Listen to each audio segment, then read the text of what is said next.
Okay. Okay, I think we're recording. Okay. Okay, should we just get started? Yeah, You let's got let's go ahead. everybody's name, Rob? Yeah, Yeah, okay. I think I'm good. So Okay. Um, okay, so good afternoon, everyone. Rob, I don't know if you want to talk to them more before we just get started, or we'll kind of roll into it. yeah, just maybe a quick opening again and thanking everyone being here. Mhm. I know you've met Meryl online through our Canvas course. And I think I mentioned this to you also that I'm really glad you're here because I found that the students that attend the library session are the ones that tend to do best in the course. This is really important. I think Meryl's going to talk with you a little bit about topics and developing topics, and then we're going to go into the databases. And that's really kind of key to being able to get the kind of sources you need to do a good job on your research papers. So I encourage you to pay attention, to ask questions. And I think Meryl's going to give you a chance to kind of explore how to search in the databases. You know, we're here to help you as your resources. And Meryl's mentioned this in her message that she posted in her Canvas course. She's with us for the rest of the quarter, right? So she's your resource expert in the library. Come to me if you have questions, but Meryl's also there, and she's really the expert on how to do the databases and doing the sourcing. So don't hesitate to take advantage of that. I know Meryl is like every other good librarian I've ever known. They love to find stuff, Yeah, it's and true. they love a challenge. Yeah, So, that is true. and with that, I'll go ahead and turn the time over to Meryl. Thanks, Rob. Okay.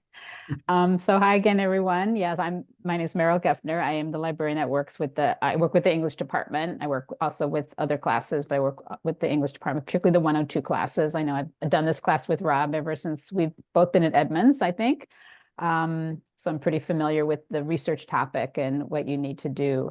So before we get started, a few small requests. One is if you are able to turn on your camera, that would be fantastic. I know you might not be able to for various reasons, and that's fine, but it is much nicer to look at faces than squares. So if you are in a position to turn on your camera, that would be great. But no pressure, of course. The other thing is when I start, particularly when we go into the databases, if you have questions, but at any point certainly, but if you have questions, feel free to unmute and ask, interrupt me. That's completely fine. I'm completely fine with being interrupted. Or if you could, put your hand up, or if you have questions, you can put them in the chat, and I'll ask Rob to keep an eye on the chat. It's hard for me to do that when I'm also sharing my screen and talking. So, or you can also save your questions to the end. My main point is, if you have questions, please make sure at some point you ask them and I answer them. Okay, that's the purpose, for you to walk out of here feeling pretty confident and having questions answered when it comes to doing research. So yeah, I think we're going to get started. And so a bunch of the time we'll go into the library databases, and I'll show you some other tools, the library tools that you can use to find sources, because I know soon you'll begin to do that. I know at this point you're at the stage where you were just coming up with some topic ideas. So Rob and I thought we could maybe start before we do some searching on that specific topic, just kind of start and see if anybody wants to share their topic ideas. And it's a good opportunity for you to get some feedback from Rob and from me about your topic, which will definitely help you in the short term and the long term.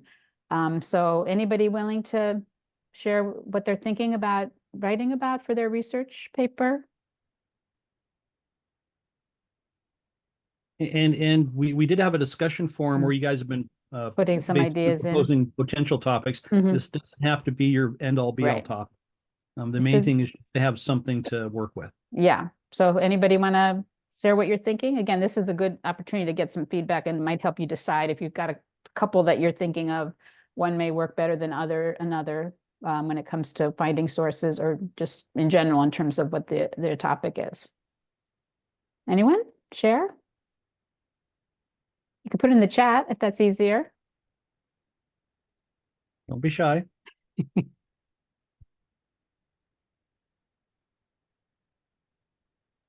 Can I just Yeah. ask, like, what are Yeah. we, sorry, like, what is exactly what like we're writing about? Like, is there like a specific topic that we're looking at, or, you know? That is an excellent question. Yeah. Um, Basically, the topic has to be something to do with media and how media works within society. Other than that, it's pretty wide open. We've been looking at a number of different things. We've been looking so far at news media. We've been looking at music industry, at film, we'll be looking at advertising, public relations. So you think about media and it basically, you know, touches all kinds of aspects of our lives. So this first 4 weeks of the course, and we'll be continuing this for another week and a half or so, 2 weeks. We've been exploring different areas of this, and my hope is that you will come across a topic that interests you, that you can write on. So yeah, really, really good question. And I'm going to kind of throw it back to you because let me ask you guys, uh, in terms of what we have talked about so far, and if you've read ahead in the readings, in the books, you can include that as well. But what really interests you? What aspects of media interest you? Yeah, I'd say that's just generally one of the most important things when you're coming up with a topic is you really want to go with something that you are interested in, because you're going to be, what is this, week 5? You're going to be with this, whatever the topic is, you are going to be doing a lot of reading, writing, thinking about the topic. So you want it to be something that's going to hold your interest and you're not going to get tired or bored with it after a week or two. So that's usually my first piece of advice for all the, particularly 102 students who are writing these longer research papers, is think about what really interests you. And it might be something you know a little bit about and you want to explore deeper. It might be something that you don't know anything about and you want to, you know, begin to dive into it. So the only criteria is that it is connected to some aspect of media. But as Rob says, that's really a wide open field. And And so it Brianna looks has one. like we got Brianna. Yeah, let's look at it again. Sorry, I missed it. How film affects Okay. society and beauty standards. Okay, good. Mhm.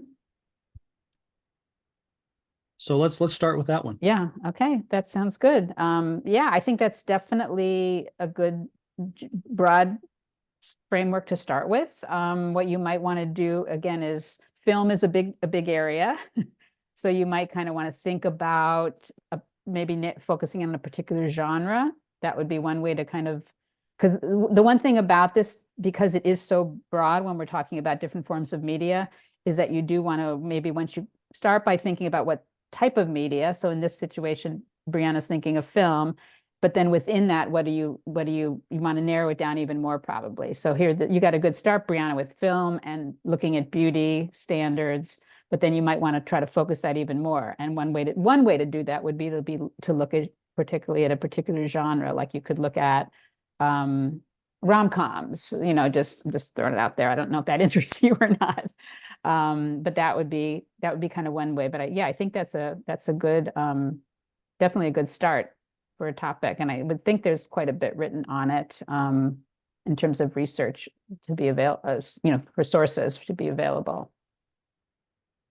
Are you thinking, have you thought of like, the other thing would be to look at just a couple of films and look, you know, kind of break those down and see what they say about beauty standards.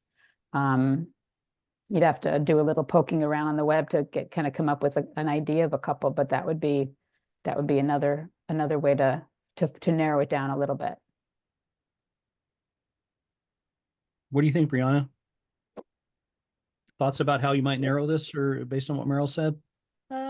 No, not yet, but I think that's what I'm interested in, just like a broad topic that I could focus on. Yeah. Okay. So yeah, as Meryl said, you could look at it according to genre. Meryl mentioned rom-coms. You could also kind of take a totally different tack, right? And look at what do we mean by beauty standards, right? What do we mean about attractive females, right? And you could look at it in terms of how women are portrayed in various film genres. You could look at how women are portrayed in horror films, mostly as victims, right? Although there is a very small thread where they're kind of the heroes. You look at Jamie Lee Curtis's role in horror films, how she's kind of a strong the strong female lead who beats the monsters, right? You could look at portrayals of beauty and standards in terms of what the predominant social standards are and how those affect people across cultures and ethnicities, and how that gets kind of transformed, and then it's less than it used to be, but how that kind of gets transformed to try to appeal to a broader social standard of what people think beauty is, right? So lots and lots of ideas that you can pursue there. Yeah.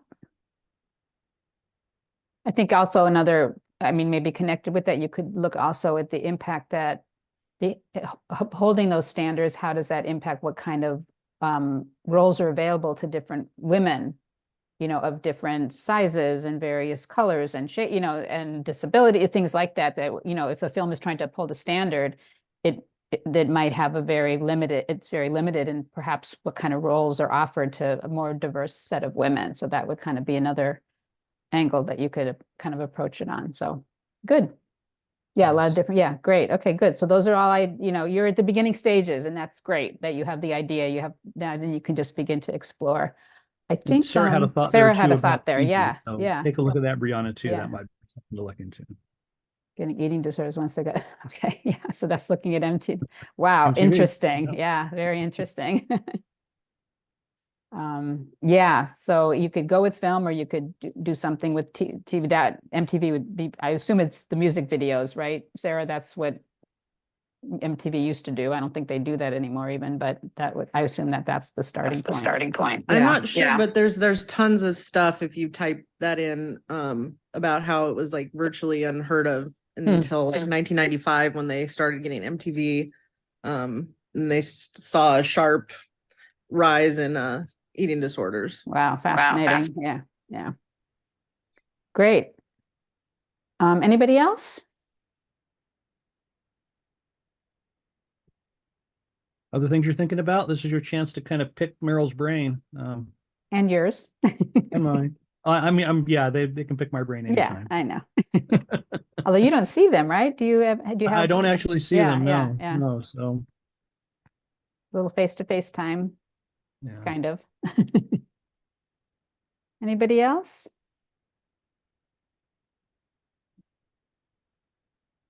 So I looked through the discussion forum briefly, and the people that had posted there so far, some of the things they had mentioned, one of the ones that had been mentioned by a couple of people was social media.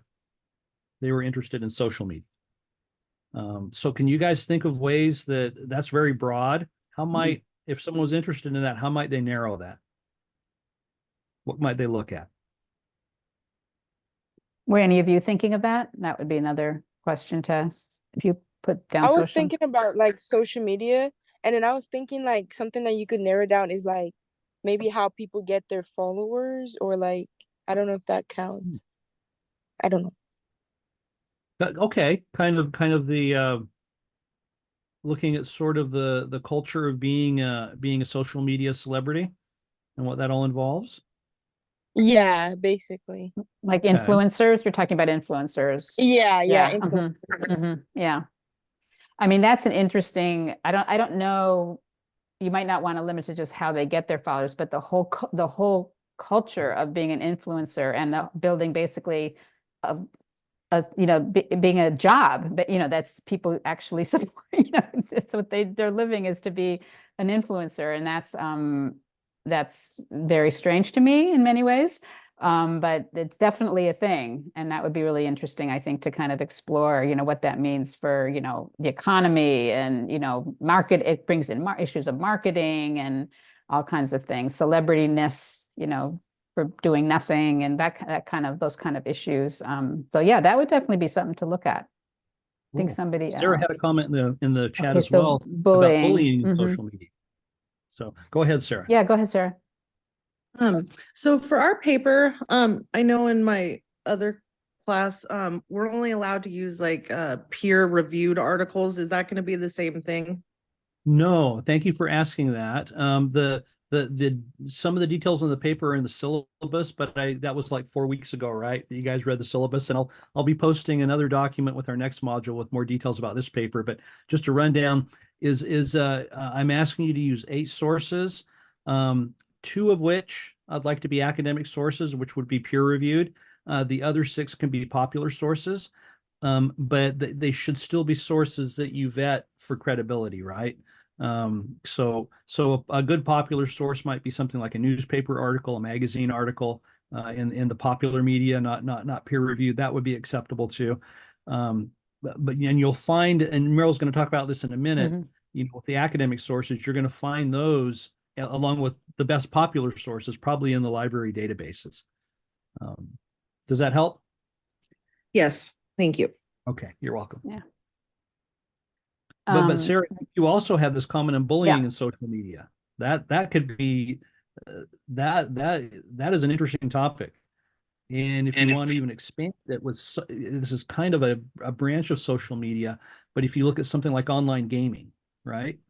Which has kind of a social aspect to it, that has been a really big topic over the past actually 5 or 6 years, specifically as it relates to females and the bullying that females encounter as they try to basically work within this culture, gaming culture, which has been predominantly male dominated. So yeah, lots of interesting stuff there. That could be really interesting. Go ahead, Meryl. I think you were going to say something. No, I think that's, yeah, I think you covered kind of most of it. I mean, it is a much talked about topic, not necessarily in the gaming. I don't follow that much, but certainly just generally on social media, Instagram, Facebook, a lot of those. I think it's probably, I don't know if anybody uses Facebook anymore, but there are probably other ones that younger people use. So that would be Just one, the Sarah, old that you people. probably, right, that you'd want to narrow it down maybe to a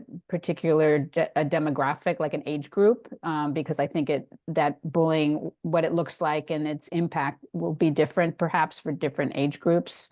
So that would be one way to, because it's a big topic. It's written about quite a bit. It's tied in a lot with self-esteem issues. And again, I think girls are a lot the target.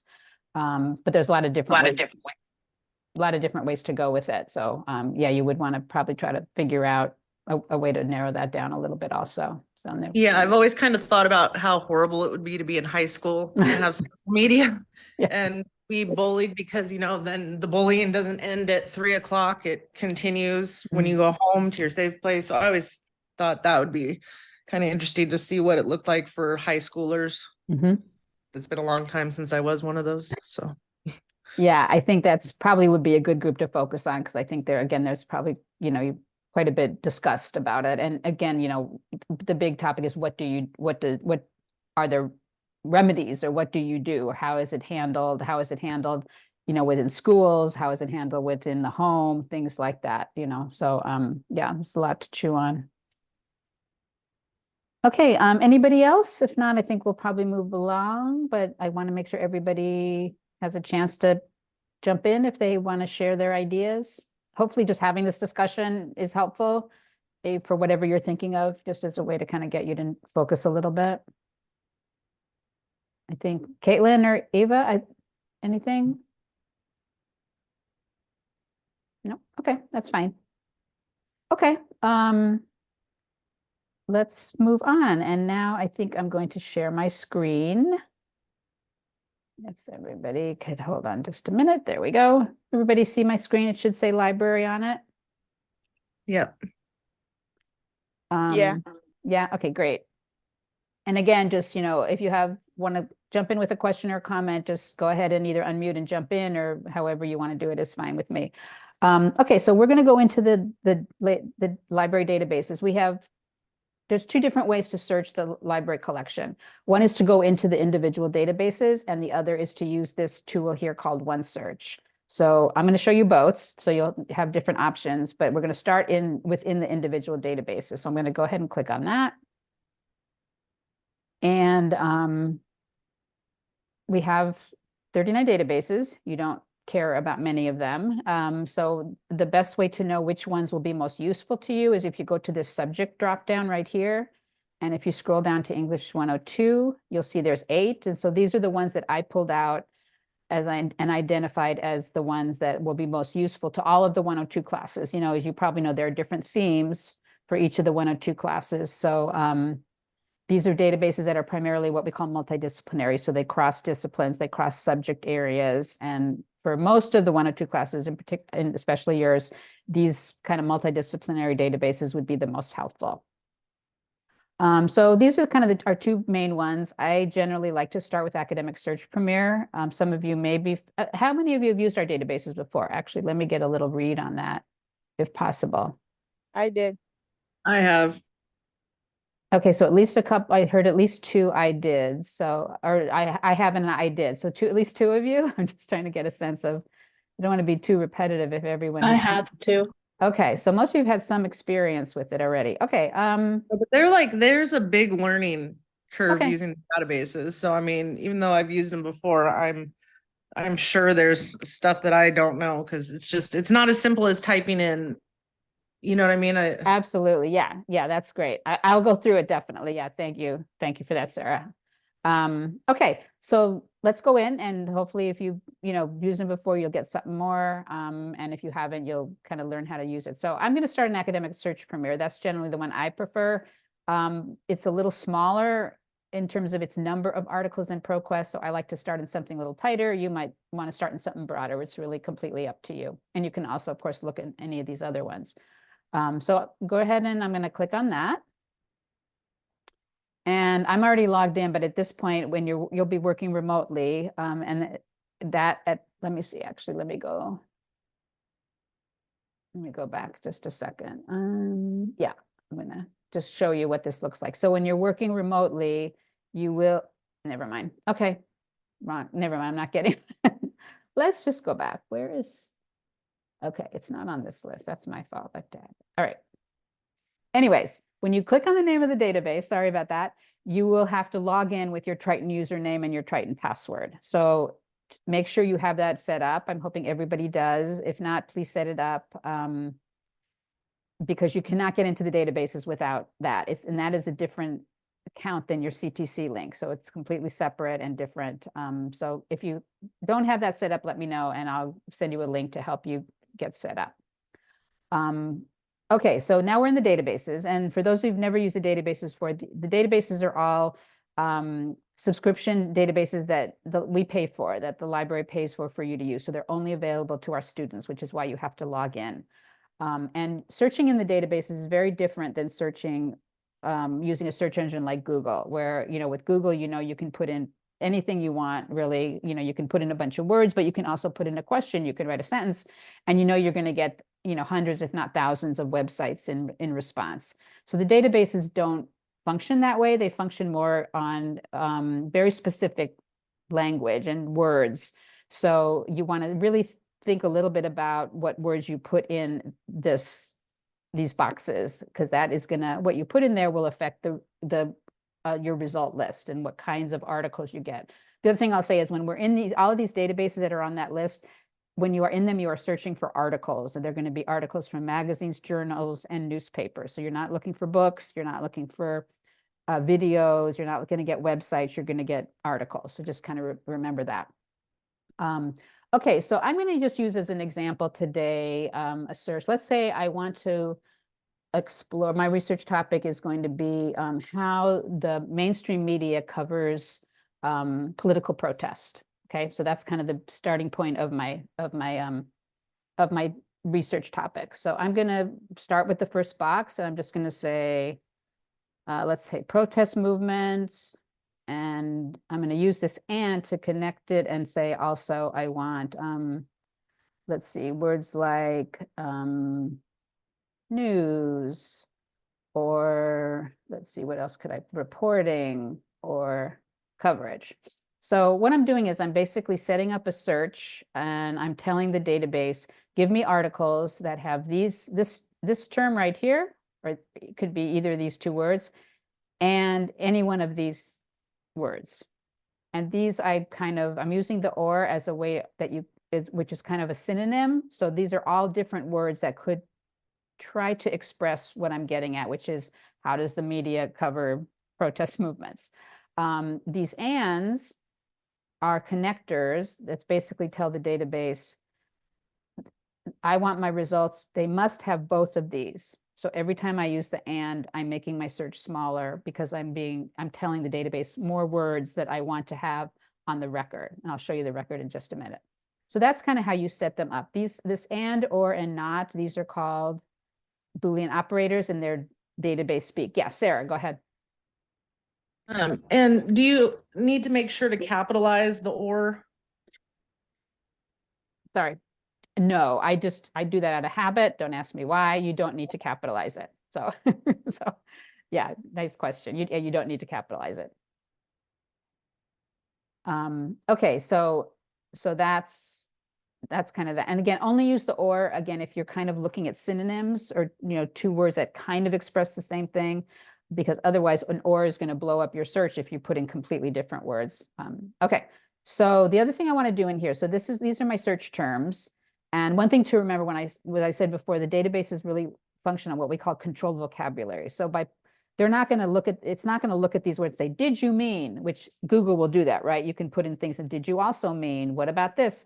They're not going to, the database doesn't function that way. So that's why you do want to think about, and at the beginning of your search, of your research, you might want to start pretty broad. So, you could put in, so for example, Sarah, you could put in social media and bullying and teenagers, and that's at some point you're going to refine that a little bit, but that could be the beginnings of your search just to kind of see what kind of articles are available. Okay, so the other thing I want to do besides using these terms, and this is pretty important, you want to check this box.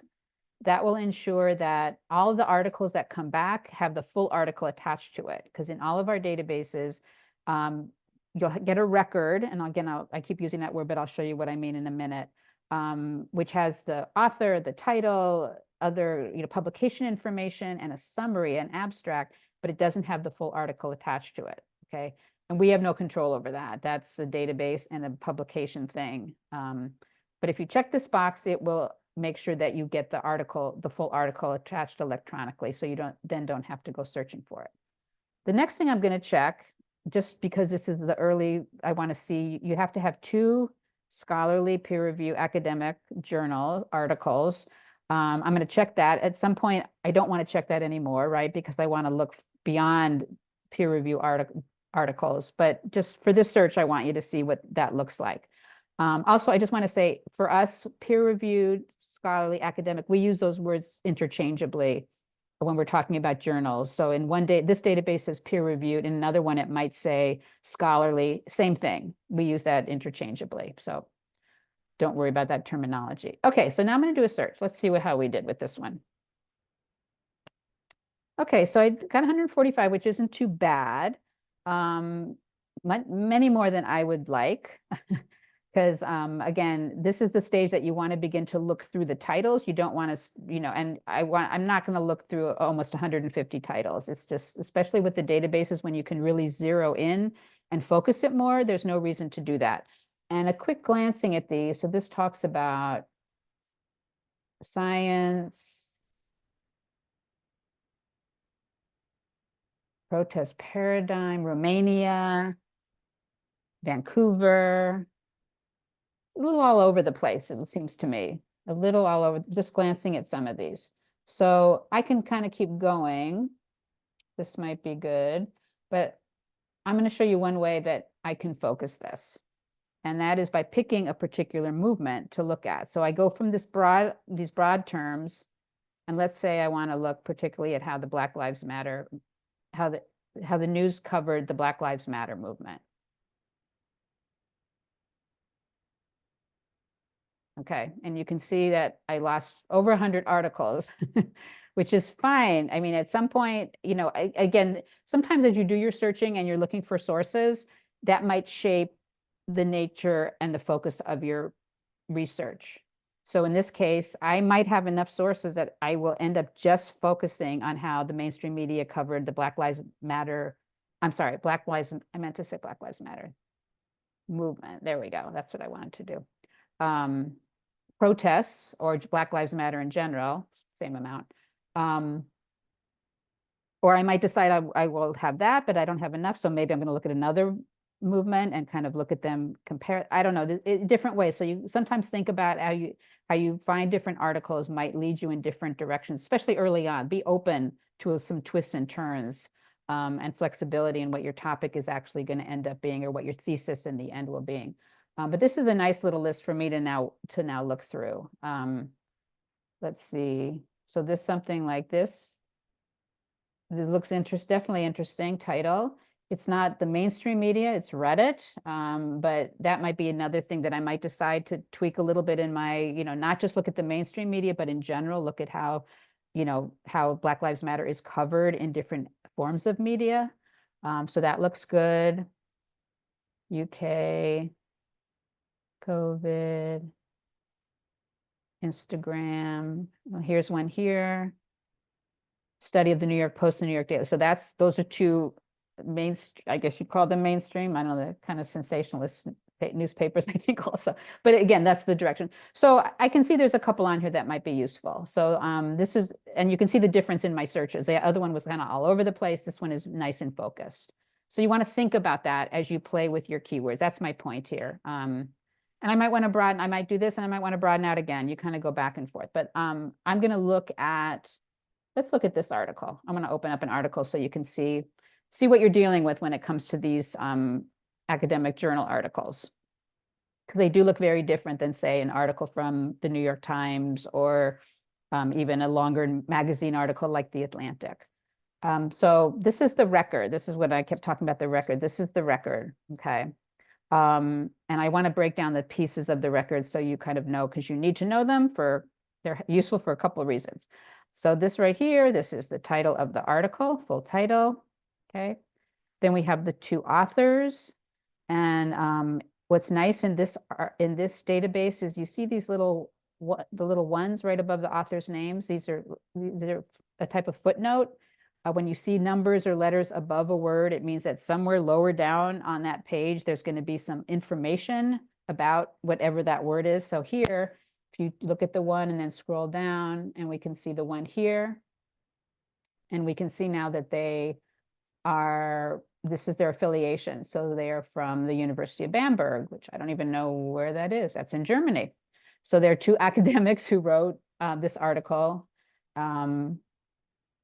And they are professors at this university. So that's helpful to know and good to know in terms of credibility and expertise. So then you can get a sense of, who are these authors? What is their expertise? What is their expertise when it comes to writing this particular, investigating this particular topic, okay? The source is +1. This is the name of the journal. So this article is published in this journal. Here is the date, and that's important. Clearly, you'll decide how current you want your article to be, which will really depend on your topic. But it's really important to always have the date, so you do know at least what year this was written in, right? Because it could be different depending if it's current or 10 years ago. Publication information, you need all this so you need year, you need all that for your citation. And then in here, this database I like because they have subject terms, and sometimes they don't, this one doesn't, but sometimes it has additional keywords. So it's always really good to look at these and see, you might find some other words that you can then put up in your search. You might find some words that'll give you ideas about another issue that you want to address within your topic. So always investigate that. Lastly, there is this abstract, which is a summary of the article. This one is pretty long. But you always, no matter how long the abstract is, you need to have the full article. So you can't do your research from an abstract, even though if it's, really long. So you need that article, which is why we check that full text box. This one is quite long. This is a 30-page article. So really important to read the abstract before you jump into an article. And most of the journal articles you find are going to be will tend to be long, 10 plus pages, I would say. So make sure that before you jump into a long article that you read the abstract, so you get a sense of, is this really going to be something that will be helpful to me, right? And the abstract should tell you that, okay? Lastly, we have the full text are going to be linked here. So whatever the database is, if you check that full text box, look for a link that says full text. This is in both PDF, which is a basically a photocopy of what the printed journal looks like. And then it's also in HTML, which is computer language, and that one is right down here. And either way, the both of them, it's nice they have, most journal articles have headings into their different paragraphs. So you can actually zoom in on particular headings that might be most relevant to you, as opposed to having to worry about, always going through a very dense, long article. Let's see if I can, one feature that if you know for sure that it is an academic article, you will always see, I'm trying to get, this is so long. So long, oh boy. And for your purposes, a lot of this stuff will really not be useful, so don't worry about that. Key findings, that would be very good. Let's see, geez. Okay, that's what I was going for. References, finally. At the end of any academic article, you will see a list of references, and these are all the sources that they used and read and consulted and interacted with to come up with their study. Just like you are going to have a works cited list, which will tell your reader, this is where I got my sources. Same thing in all of these different articles. And sometimes this one is going to be ridiculously long because this article is so long, but browse through it and see if there's anything on here that might catch your eye, might save you some time for searching. Like right here, this is, I know Pew Research, we use that quite a bit. It's a really good source, not a scholarly source, but an excellent source for some data and surveys and things like that, statistics. So they have this linked right here, and that might be something you want to grab if it looks relevant. Okay, that's the article. That's the article. The other nice thing about the databases is that they have all these great tools along the right-hand side. Make sure you use those. What I would recommend is, as you find articles, save them, put them somewhere. Even if you don't end up using them, you might decide, oh, this one is not really particularly relevant, or I found a better one, you can delete it. But as you find things, put them somewhere. It's really not worth your time to, find something one day and then remember it the next day. Oh yeah, I found that article. I think it was pretty interesting, but what database did I use? What keywords did I use? Where is it? So, and on the web, it could be there one day and gone, then not be accessible the next. So Can I jump in for a minute, Meryl? Yeah. That because invariably, guys, if you don't keep track of the articles that you're looking at that look like you might use, invariably the one you don't put on your list is the one you're going to need. Yeah. I think there's an immutable law that comes into play there.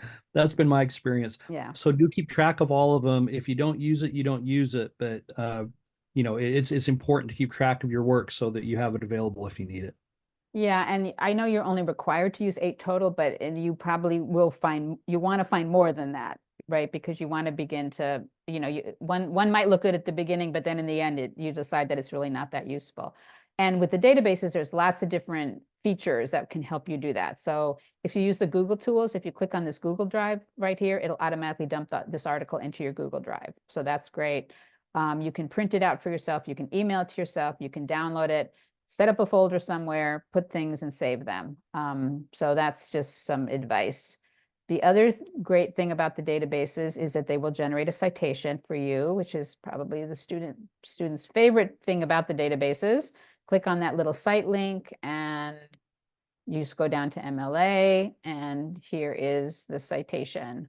And what I tell students is, and this is true for any computer generated citation tool, use it. You don't need to start your citation from scratch. There's no reason for that. Copy paste it, but put it in something that is a draft, and then double check it against, we have an online MLA guide. I'll dump that. It's on our website. It's on your resource guide, but I'll dump the link into the chat before we leave. Just compare it to what you have and make any corrections that you need to do. Sometimes, because they all make mistakes. They all make mistakes and you want to correct them. You also want to make sure you fix the font, because sometimes if you copy and paste it into your paper and the citation doesn't look the same font as your paper, Rob's going to say, not so good. So anyways, those are extra little steps, but just double check them. But again, use them. There's no reason for, again, to start your citation completely from scratch when there's so many tools that you can use to have them generated. Okay. Any questions?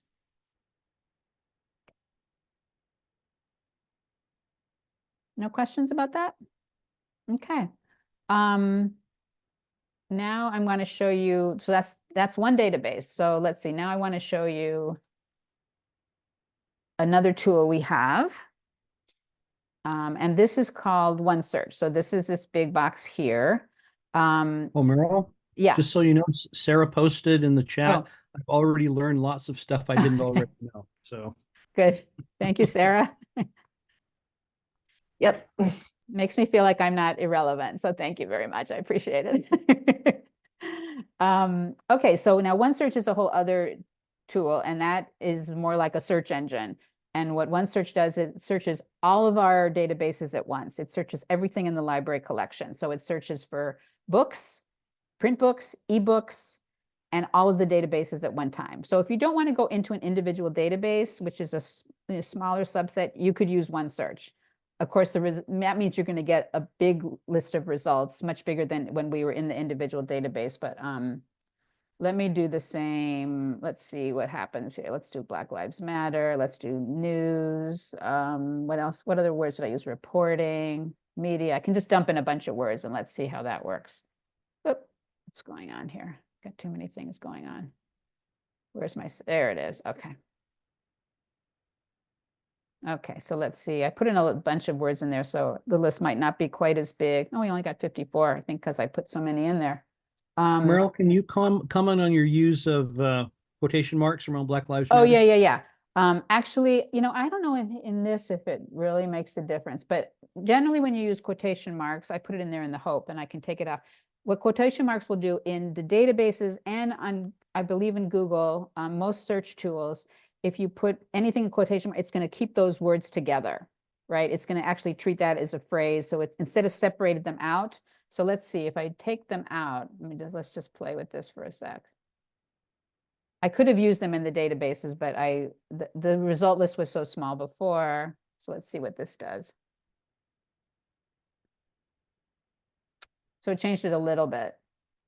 79 as opposed to 50. So that's kind of interesting. It might have almost kept it as a phrase. But you don't want to put quotation marks around too many things. You want it because again, it should treat those words in order. And so you might lose out on a few things if you put things like don't put sentences, questions in quotation marks, because that's not going to work at all. Okay, so here, let's see, we're up to 79. So here you want to filter. And what I would recommend, there's a couple ways to filter. If you were looking for books, you would go to material type and you would just click on books right here. And it'll just, there's only one book. It's going to get rid of all 78 other things and just show you the book. If you want to find journals, click on that. And you can see this first one. This is the article we were looking at. And so basically all OneSearch is it's a pathway to take you into the databases. Let's see if we could, we can go to that one. Let's see what else we got here. To see if there's anything else. Oh, here, this might be good. Well, a little bit different. Well, let's look at that one. I don't know if it's specifically Black Lives Matter, but it looks. So you can see here, so you go here, when you're in OneSearch, you can see here, this article is available in these two databases, and this is an open access journal. So I can click on that, and it's going to take me into the database. So all it is a pathway into the databases, but it will show you, as you can see, there were other articles that were not in Academic Search Premier that we were in, but are in other databases. So sometimes students like to start broader, and this isn't coming up. I don't know what's going on. It's very slow. So that's up to you. Like if you want to use OneSearch, you might want to start in the database. And if you're not satisfied with what you're finding, you can go to OneSearch. You can start in OneSearch where you'll get more results and see what's out there. But yeah, here's this one right here. Okay. And again, if you're looking for books or films, you have to use OneSearch. You can't find it any other way. Okay. I think that was it. Let me, I want to grab, where are we? See if I can get rid of that. I'm going to put our citation guide, which you can find on our website, but let me also put it here I'll put it in the chat. So you might want to grab that and, keep it handy, bookmark it or something.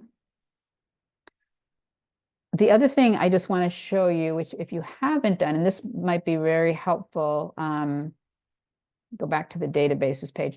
We have all of our students have access to the New York Times online, which includes the news stories, all the different parts, but also includes the games and the gaming. You have access to the games and to the athletic. If you're interested in sports, they have a whole section, Wirecutter, which is like a product recommendation, and it's free. So I would definitely, if you haven't already done it, go to that link, go to the database page, and then click on New York Times All Access. And if you just follow these steps, you can then sign up. And as long as you're a student here, you'll have access to the New York Times. And I would definitely recommend that. I'm going to stop sharing. I definitely recommend that because if you go to the New York Times online without the subscription, at some point, I think after 4 articles, I'm not sure how many these days, 4 or 5 articles. You're gonna 3? Is that what you said? 3 limit. Yeah. Okay, and that's true of all the You hit Seattle the paywall. Times, you said LA Times, Wall Street, you're gonna hit a paywall, right? So with the New York Times, I would definitely recommend doing that subscription. It's completely free for our students, and that way you won't have to worry about a paywall, because we don't want you paying for anything, any resources for this or any of your courses here. The other thing I want to say real quick, which I meant to say earlier, I know I talked about that checking that full text box in the databases. If you find articles that are not full text, you might be in the databases and find something that's not full text.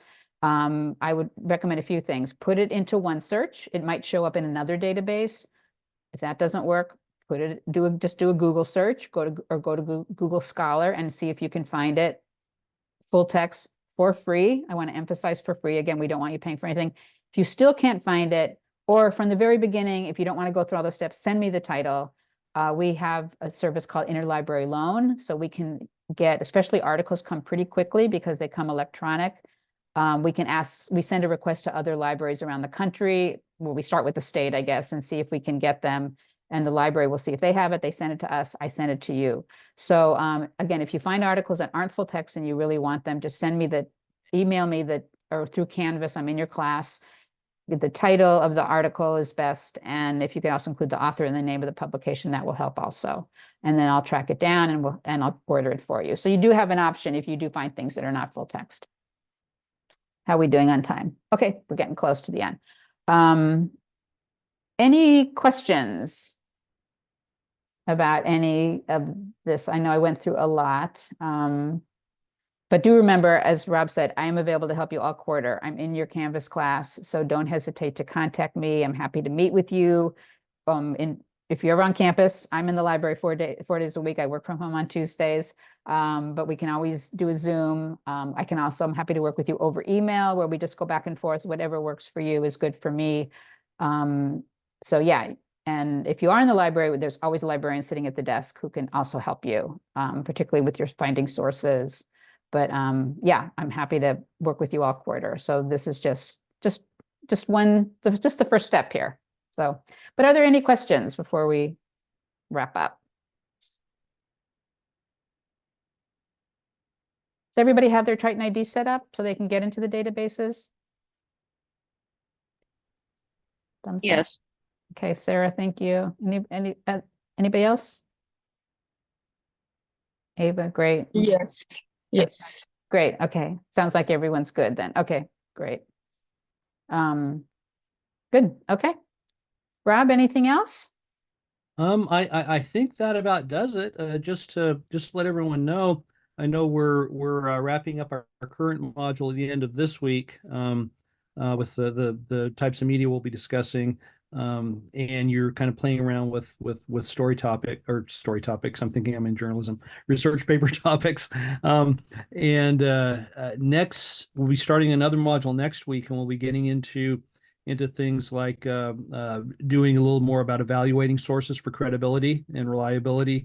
We'll also be working with coming up with what's called a research question. And that's basically a question that you will be trying to answer as you're conducting your research. And that will help guide your research so you'll get the best sources so you can make the argument so you can make a good argument in your paper. So kind of look forward to that. Keep in mind that Meryl's available, I'm available.